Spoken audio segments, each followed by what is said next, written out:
अनंत अनंत आप यूपी से आपका कनेक्शन है ना? आप तो यूपी में खासी दिलचस्पी रखते हैं। मैं यूपी में ही रहता हूँ। हाँ हम सभी यूपी में ही बैठे हुए हैं। और यूपी की पॉलिटिक्स में इंटरेस्ट ना हो किसी पत्रकार का, ये हो ही नहीं सकता। हम सब यूपी में बैठे हुए हैं। हम सब यूपी में ही बैठे हैं। तो अनंत, ये इसमें कुछ दम है क्या कि नेतृत्व परिवर्तन की चर्चा, इसकी जो हम बहस कर रहे हैं? मैं इतना कह सकता हूं कि तत्काल नेतृत्व परिवर्तन नहीं होगा। भविष्य के बारे में मुझे नहीं मालूम है। नहीं, मैं सहमत हूं अनंत भाई की इस बात से। हाँ। मैं अनंत जी की इस बात से सहमत हूं। हाँ। मैं जितना भारतीय जनता पार्टी को जानता हूं, उतने में मुझे, और जितना मैंने पिछले 3-4 दिनों के घटनाक्रम पर देखा है, तो उसमें जो माहौल बनाया गया, जो वातावरण बनाया गया, उसमें भाजपा के लोगों के बयानों की संख्या कम है, उनके सहयोगियों की संख्या अधिक है।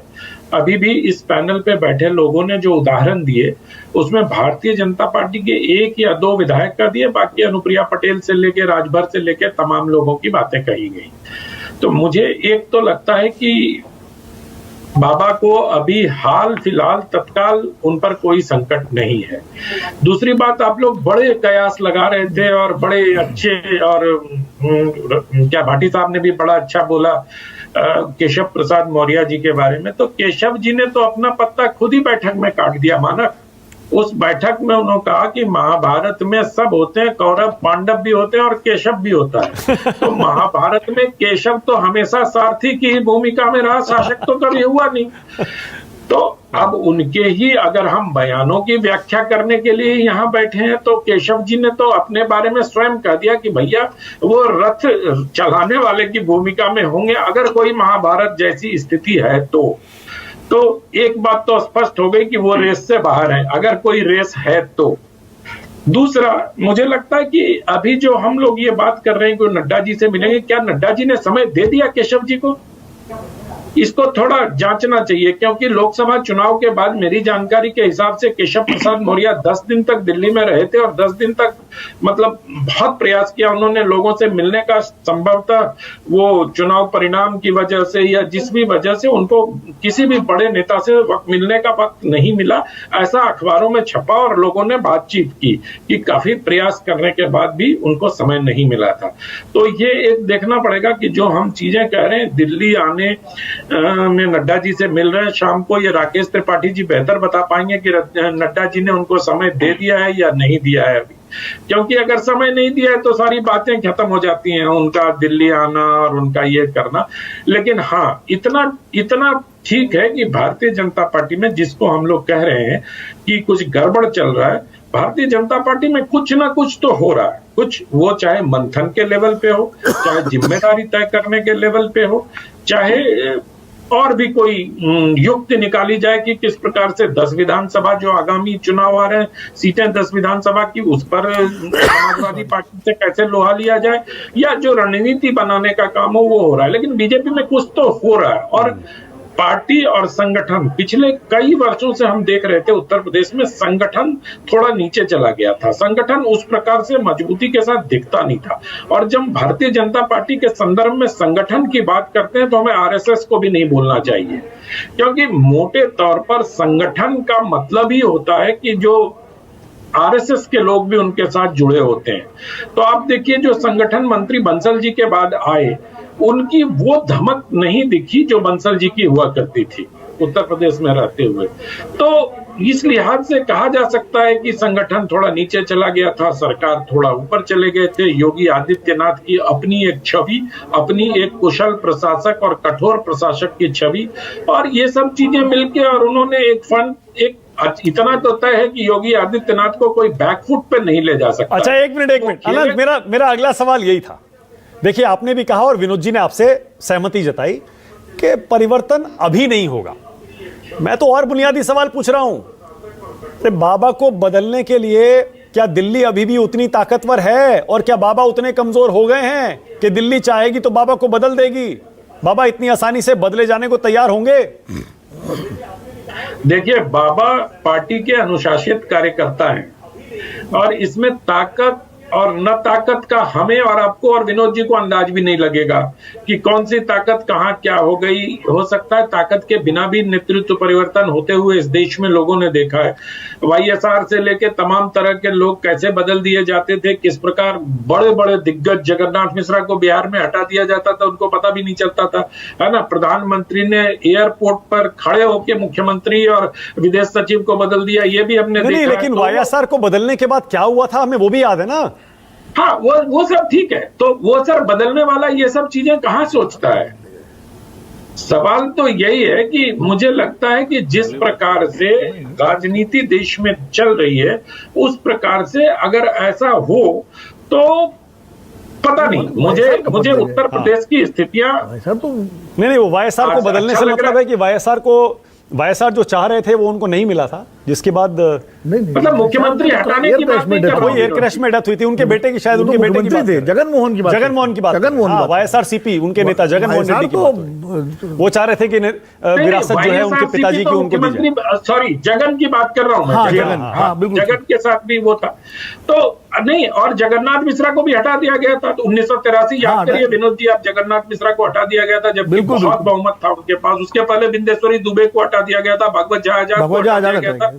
उत्तर प्रदेश में श्रीपति मिश्र से लेके जाने कितने लोग हटा दिए गए। अरे हाल में शिवराज सिंह को हटा दिया गया इतनी बड़ी जीत के बाद, शिवराज सिंह चौहान। लेकिन शिवराज सिंह चौहान और योगी जी में फर्क है ना। विजय रूपाणी हटाए गए, बहुत सारे। वो विजय रूपाणी थे गुजरात में, विजय रूपाणी तो सिर्फ एक मुख्यमंत्री बनाए गए थे। वसुंधरा राजे। मैं सिर्फ इतना कह रहा हूं कि शिवराज सिंह चौहान हटाए नहीं गए, पुनः चुने नहीं गए। हाँ। इसमें थोड़ा अंतर है। ओके, अभी अगर वही जगनमोहन वाला मामला है, चुने जो जगनमोहन के साथ हुआ था ना, हटाए नहीं गए थे, चुने नहीं गए थे।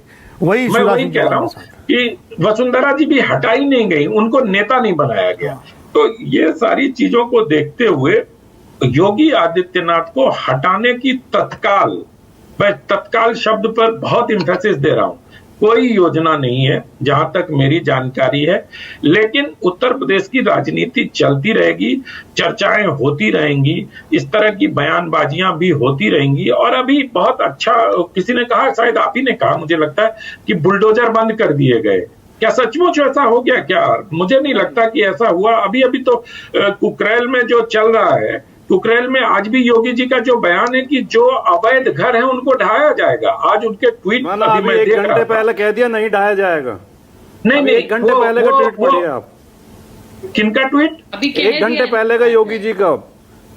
योगी जी का एक ट्वीट मेरे सामने खुला हुआ है। उन्होंने कहा कि जो अवैध घर होंगे वो ढाया जाएगा, और अधिकारियों ने वैध घरों को गलत तरीके से चिन्हित कर दिया था, उस चिन्ह को हटाने का आदेश दे दिया गया है। तो ठीक है, राजनीति में आपका काम ही है बयान को लेके उड़ना, वो तो उड़ना ही चाहिए, उसमें क्या है। हम लोगों ने भी बहुत सारी चर्चाएं मध्य प्रदेश चुनाव के समय भी की थी। भाटी जी आप भी साथ थे जब अखिलेश जी को लेके क्या कमलनाथ जी ने बुरा भला कहा था। अब अलग बात है कि दोनों साथ मिलकर बैठते हैं, हंसी खुशी चलता है, तो ये तो राजनीति में चलते रहता है। इसमें कोई बात नहीं। आज संगठन की बात होती है, अभी 2-3 साल पहले शिवपाल जी और अखिलेश जी में क्या घमासान चल रहा था ये भी हम भूल गए हैं। बड़ी बोनोमी चल रही है, तो ये सब तो चलता है। ये तो मैं मानता हूं कि ये राजनीति का पार्ट ऑफ द पॉलिटिक्स है। इसी प्रकार से, लेकिन हाँ, बीजेपी में जब समाजवादी पार्टी के तरह की घटनाएं होने लगती है तो थोड़ा आश्चर्य होता है, क्योंकि माना यह जाता है कि बीजेपी बड़ी अनुशासित पार्टी है और वहां अनुशासन चलता है। आप अनुशासन को तानाशाही कह सकते हैं, ये आपका ये प्रेरोगेटिव है, आपका विशेषाधिकार है। लेकिन मुझे लगता है कि इस प्रकार से भारतीय जनता पार्टी की जो राजनीति हो रही है उसमें इस तरह की खबरें आना कहीं ना कहीं उनसे जुड़े लोगों को चिंतित जरूर कर रही हो। ओके, हाँ विनोद जी बोलिए। मैं ये कह रहा था कि देखिए, योगी आदित्यनाथ का मामला थोड़ा सा अलग किस्म का है। जो अनंत कह रहे हैं वही मैं कह रहा हूँ कि योगी आदित्यनाथ, अब अगर मैं अवधी भाषा में अपने कहूँ, उत्तर प्रदेश की भाषा में कहते ना कि गुड़ भरा हंसिया, न उगलते बने न निगलते बने, वो वाली स्थिति हो गई है जो कल्याण सिंह के साथ भी हो गई थी कि उनकी अपनी एक फॉलोइंग है उत्तर प्रदेश में। और वो फॉलोइंग खाली एक जाति विशेष में नहीं है, उनकी एक फॉलोइंग है, एक सख्त प्रशासक की, हिंदुत्व की, जो भी है। और वो बात केंद्र का, भारतीय जनता पार्टी का केंद्रीय नेतृत्व तो समझता है इस बात को। तो अब अगर उनको हटाया जाता है मान लीजिए अचानक, तो उसका जो नकारात्मक असर पड़ेगा वो बहुत ज़्यादा पड़ेगा। और अगर कंटिन्यू किया जाता है तो जिस कारण से आप उत्तर प्रदेश के नतीजों का विश्लेषण कर रहे हैं उनका कोई मतलब नहीं रह जाएगा, क्योंकि शिकायतें आ रही साहब डीएम ने साथ नहीं दिया, उसने साथ नहीं दिया, वो अलग अलग आरोप प्रत्यारोप हो रहे हैं जो आपस में चल रहा है रिपोर्ट में। तो मैं बिल्कुल सहमत हूं कि अभी योगी आदित्यनाथ को लेकर के केंद्रीय नेतृत्व तो कोई फैसला इस तरह का नहीं करेगा जिससे भारतीय जनता पार्टी को कोई किसी तरह का नुकसान हो। अभी जो विधानसभा के उपचुनाव हैं 10 राज्यों के, वो चुनाव भाजपा लड़ेगी। उनके नतीजे कैसे आते हैं, अगर नतीजे भाजपा के पक्ष में आ गए तो सब कुछ, तो योगी जी भी बने रहेंगे और उसके बाद जो है भाजपा आगे बढ़ेगी। अगर नतीजे उल्टे आ गए जैसे कभी 12 तारीख को आए, और मान लीजिए क्योंकि संभावना दोनों तरह की होती है, तो निश्चित रूप से ये संघर्ष थोड़ा फिर और तेज होगा। हटेंगे मैं नहीं कह रहा। अनंत कुछ कहना चाह रहे हैं? मैं ये कह रहा था कि सिर्फ इतना ही नहीं देखना चाहिए, हमें ये भी देखना चाहिए कि पिछले दिनों, मतलब मैं देख रहा हूं लोकसभा चुनाव के परिणाम के बाद से योगी आदित्यनाथ लगातार विधायकों से मिल रहे हैं और विधायक उनकी तस्वीरें अपने फेसबुक पर और ट्विटर पे लगा रहे हैं। योगी जी के ट्विटर हैंडल से भी वो ट्वीट हो रहा है, तो कुछ तो चल रहा है। मतलब विधायकों को लेकर, विधायकों की नाराजगी को लेकर, कार्यकर्ताओं की नाराजगी को लेकर इतना निरंतरता के साथ विधायकों से मिलने का मतलब योगी जी का कार्यक्रम पहले शायद मुझे याद नहीं है, शांतनु बताएंगे अगर पहले भी वो निरंतर मिलते हो कि कभी इस इलाके के लोगों से मिले, कभी उस विधायक से मिले, तो लेकिन ये सब चीजें पार्टी के लिए हित में तो अच्छा ही हो रहा होगा। ओके, ऑलराइट, भाटी साहब जल्दी से।